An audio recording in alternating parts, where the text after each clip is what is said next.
हम इस लेक्चर में एक इम्पॉर्टेंट और इंटरेस्टिंग चीज़ों को पढ़ने जा रहे हैं। वो क्या है कि हम प्लूटो को प्लैनेट कंसिडर्ड क्यों नहीं करते। जब हम स्मॉलर क्लासेस या क्लास 2-3 में पढ़ रहे होते हैं तो हमें पता चलता है कि जो 9 प्लैनेट हैं उस प्लैनेट में से एक प्लैनेट हटा दिया गया, उसका नाम क्या है, प्लूटो। तो उसके पीछे का रीज़न क्या है कि प्लूटो को हम प्लैनेट कंसिडर्ड नहीं करते हैं। किसने कहा? हम मान लीजिए कोई ऐसे बोल दे कि नहीं कि ये 8 प्लैनेट होंगे, 9 नहीं होंगे, तो हम विश्वास नहीं करेंगे। तो कौन सा ये जो ऑर्गेनाइजेशन है, किसने बोला कि हम ये जो प्लैनेट है अब प्लूटो को हटा रहे हैं, और ये कब हटा और क्यों इसको हम प्लैनेट कंसिडर नहीं करते हैं, हम इसको जानने की कोशिश करेंगे। तो देखिए, एक यूनियन है जिसका नाम है IAU, इंटरनेशनल एस्ट्रोनॉमिकल यूनियन। फिर से इंटरनेशनल एस्ट्रोनॉमिकल यूनियन। अगस्त 2006 में इन्होंने ये बोला कि जो प्लूटो है अब ये क्या है, प्लैनेट नहीं है। और प्लैनेट नहीं है तो इन्हें एक अलग कैटेगरी में रखा है जिसको हमने क्या बोला, dwarf planet.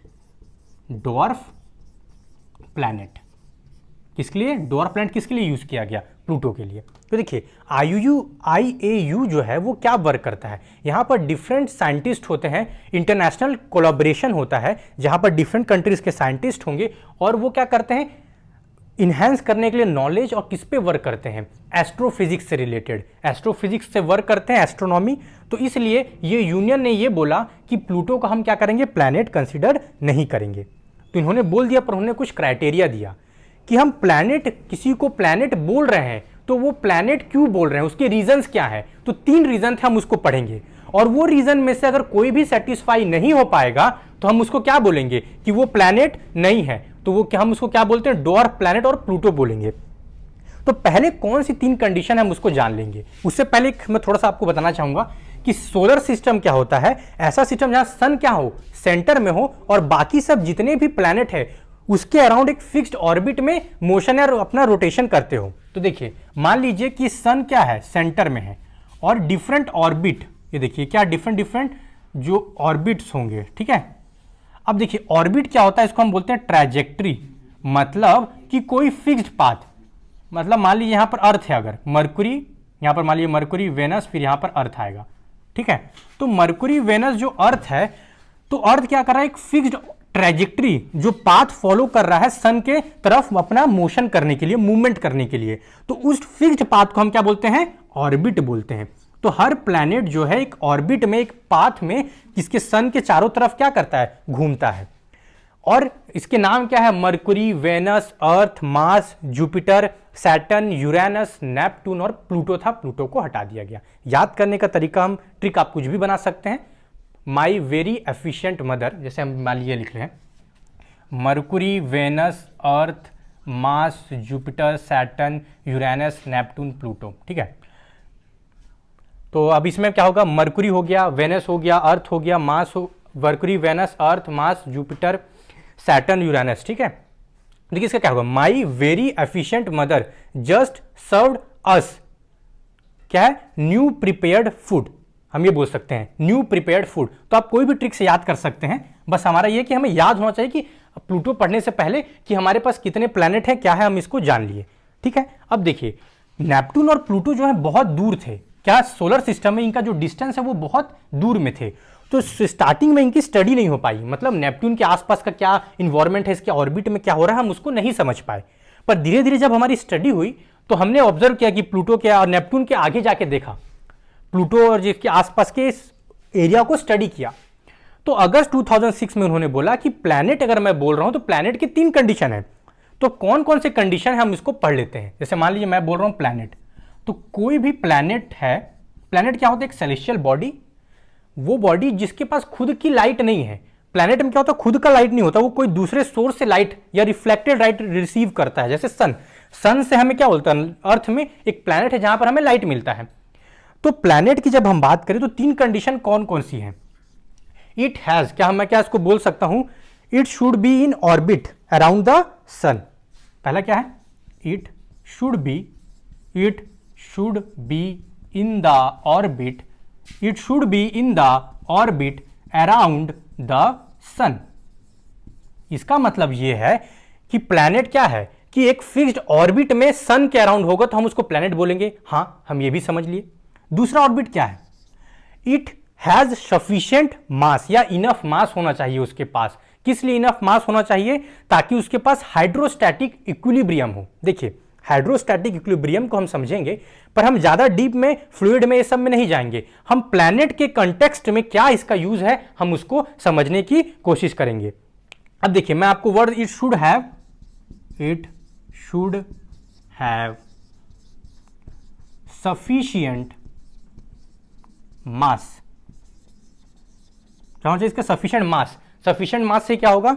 It should have sufficient मास, ताकि क्या कर सके?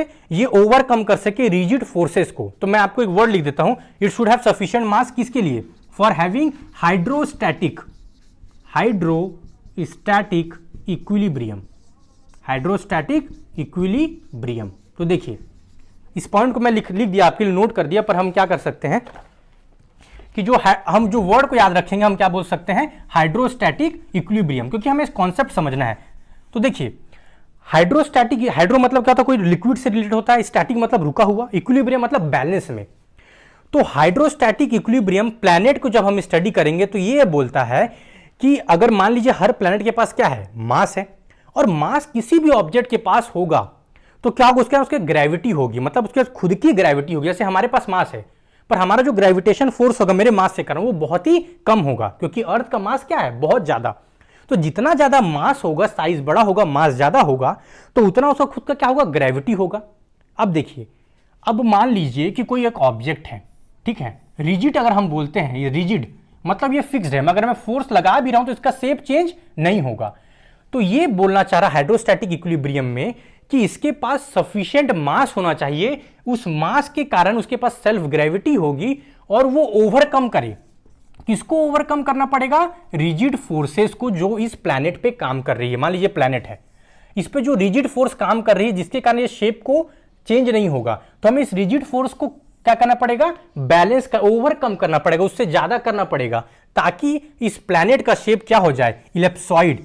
मतलब इलिप्सॉइड क्या होता है? देखिए, सर्कुलर में क्या होता है? ऐसा फिक्स होगा, पर इलिप्सॉइड में क्या होता है? दोनों साइड से, मान लीजिए ये जो इस साइड से हम इसको कंप्रेस कर दीजिए, तो ये जो शेप होगा उसको हम क्या बोलते हैं? इलिप्सॉइड या इलेप्टिकल शेप बोलते हैं।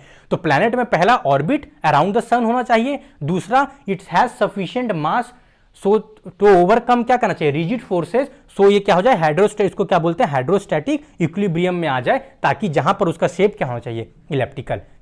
ये वर्ड क्लियर हो जाएगा। हाइड्रोस्टैटिक इक्विलिब्रियम कोई पूछता तो इसका मतलब ये होना चाहिए कि उसके पास, प्लैनेट के पास इतना मास हो कि वो ओवरकम करे अपने सेल्फ मास हो, जिसके कारण सेल्फ ग्रेविटी हो, और वो ओवरकम करे रिजिड फोर्सेस को, और रिजिड फोर्सेस को ओवरकम करने से उसका क्या होगा? जो शेप होगा वो क्या होना चाहिए? इलिप्सॉइड। तो इसको हम बोलते हैं हाइड्रोस्टैटिक इक्विलिब्रियम। तो हमने दो पॉइंट को कवर कर लिया, क्या? हाइड्रोस्टैटिक इक्विलिब्रियम, और हमने क्या बोल दिया? Around the sun orbit. देखिए, ये दोनों पॉइंट तो इंपॉर्टेंट है। तीसरा आपको बहुत ज्यादा इंपॉर्टेंट गौर करना पड़ेगा। तो तीसरा पॉइंट जो है, इसको आप गौर से देखिएगा। able to clear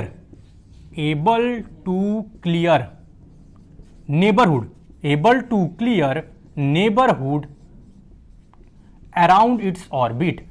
मैं समझाऊंगा आपको ये क्या होता है अराउंड इट्स ऑर्बिट। तो हम क्या बोलेंगे? Able to clear neighbourhood around its orbit. मान लीजिए ये क्या है आपका? प्लूटो। कोई भी प्लैनेट है, मान लीजिए प्लूटो छोड़ दिए, प्लैनेट है, ये क्या कर रहा है? इसका एक ऑर्बिट है, मान लीजिए इसका ऑर्बिट है, और ये कोई दूसरा सब्सटेंस है या मैटर है।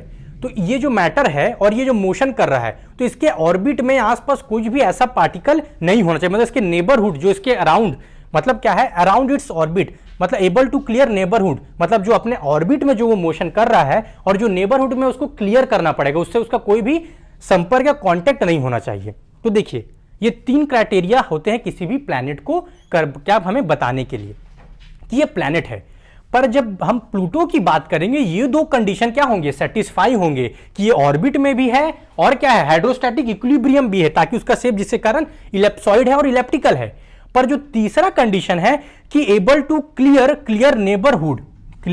नेबरहुड अराउंड इट्स ऑर्बिट, ये कंडीशन नहीं फुलफिल करता प्लूटो। तो आपसे कोई क्वेश्चन पूछेगा कि प्लूटो प्लैनेट क्यों नहीं है, तो आप ये बोल सकते हैं because it is not able to clear its neighbourhood around its orbit. अब आपके पास क्वेश्चन आएगा कि ये ऐसा क्यों नहीं कर पाता।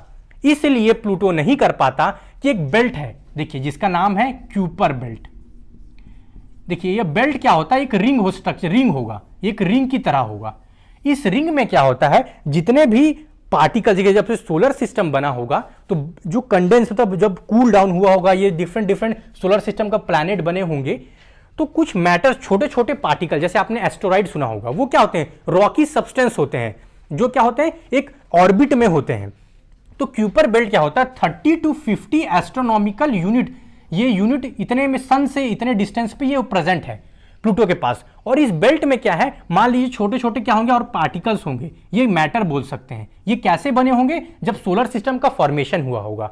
तो ये जो मैटर या रॉक सब्सटेंस बोल सकते हैं, कोई मेटल्स के होंगे, रॉक सब्सटेंस है। ये क्या करेंगे, बेल्ट मतलब ये रिंग के फॉर्म में उसके प्लूटो के आसपास ये होंगी, ये बेल्ट होगा। जिस बेल्ट के कारण उसका जो ऑर्बिट है, जो नेबरहुड का जो क्या बोलते हैं ना, क्लियर इट्स ऑर्बिट, मतलब neighbourhood around its orbit. Orbit जो प्लूटो, मान लीजिए प्लूटो अपना ऑर्बिट में ये मूव कर रहा है, तो इसके नेबरहुड जो एरिया उसको क्लियर नहीं कर पा रहा है, मतलब उसके पास क्या है, क्यूपर बेल्ट आ गया। ठीक, और ये बोल सकते हैं कि जो साइज होना चाहिए, हम ये बोल सकते हैं क्लियर द नेबरहुड में, मतलब जो भी प्लैनेट का साइज है उसके आसपास उसके जैसे साइज के कोई दूसरा प्लैनेट या कोई भी ऑब्जेक्ट नहीं होना चाहिए, क्योंकि उसका ग्रेविटेशन फोर्स इतना डोमिनेंट होना चाहिए कि उसके स्पेस और विसिनिटी में केवल वही एक प्लैनेट हो। पर प्लूटो क्या है, इसका साइज बहुत कम है, जिसके कारण ये क्यूपर बेल्ट है। और ये क्यूपर बेल्ट में ऐसे पार्टिकल मैटर जो रॉक्स होंगे जो प्रेजेंट हैं, जिसके कारण उसके साइज के बराबर आ जाएंगे। तो ये क्या होता है, तीसरा कंडीशन को सेटिस्फाई नहीं कर पाता, कि ये क्लियर नहीं कर पाता। तो अगर ये तीसरा कंडीशन सेटिस्फाई नहीं करेगा, तो हमने प्लूटो को क्या बोला, कि प्लूटो को नया नाम दिया, उसको हम क्या बोलते हैं, डॉर्फ प्लैनेट। तो एक रीजन क्या है आपका, कि dwarf planet not able to clear, ये जो है पॉइंट होना चाहिए। तो डॉर्फ प्लैनेट की कंडीशन क्या होगी, अब डॉर्फ प्लैनेट बोल दिया, ये दोनों कंडीशन इसमें मीट होंगी, तीसरा भी मीट होगा। क्या होगा यहां पर, एबल की जगह हम क्या लिख देंगे, नॉट एबल। तो ये किसके लिए कंडीशन हो जाएगी, डॉर्फ प्लैनेट की। और क्या कंडीशन है डॉर्फ प्लैनेट के लिए, नो सैटेलाइट, मतलब इसका खुद का सैटेलाइट नहीं होना चाहिए। दूसरा और क्या बोल सकते हैं, कि इसके पास डेब्रिस मतलब क्या होता है, कोई भी अनवांटेड चीज, तो इसके जो ऑर्बिट है उसके अराउंड डेब्रिस होगा। डेब्रिस मतलब यही सा जो रॉक पार्टिकल जो हम इसको बोलते हैं, क्यूपर बेल्ट जो होता है, उसमें जो मटेरियल जो मैटर्स हैं उसको हम क्या बोल सकते हैं, डेब्रिस बोल सकते हैं।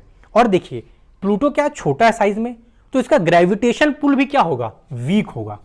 क्या होगा, वीक ग्रेविटेशन पुल, मतलब कोई भी मास है तो मास के कारण क्या होता है, फोर्स लगता है जिसको, और वो दूसरे बॉडी को अट्रैक्ट करेगा, उसको हम क्या बोलते हैं, ग्रेविटेशन पुल। क्योंकि इसका मास कम है तो ग्रेविटेशन पुल भी क्या होगा, इसका कम होगा। तो प्लैनेट की कंडीशन 3 है, एबल होना चाहिए। जब हम नॉट लगा देंगे तो क्या हो जाएगा, वो डॉर्फ प्लैनेट चला जाएगा और प्लूटो बोलेंगे, क्योंकि ये कंडीशन मीट नहीं हो पाएगी। और क्या कंडीशन है, कि इसके पास सैटेलाइट नहीं होना चाहिए, वीक ग्रेविटेशन पुल होगा। और क्या बोल सकते हैं, कि इसके डेब्रिस, जो ये मूवमेंट करेगा अपने ऑर्बिट में, तो क्या होगा, उसके पास डेब्रिस होंगे, विद इन देयर ऑर्बिट्स के बहुत सारे डेब्रिस होंगे।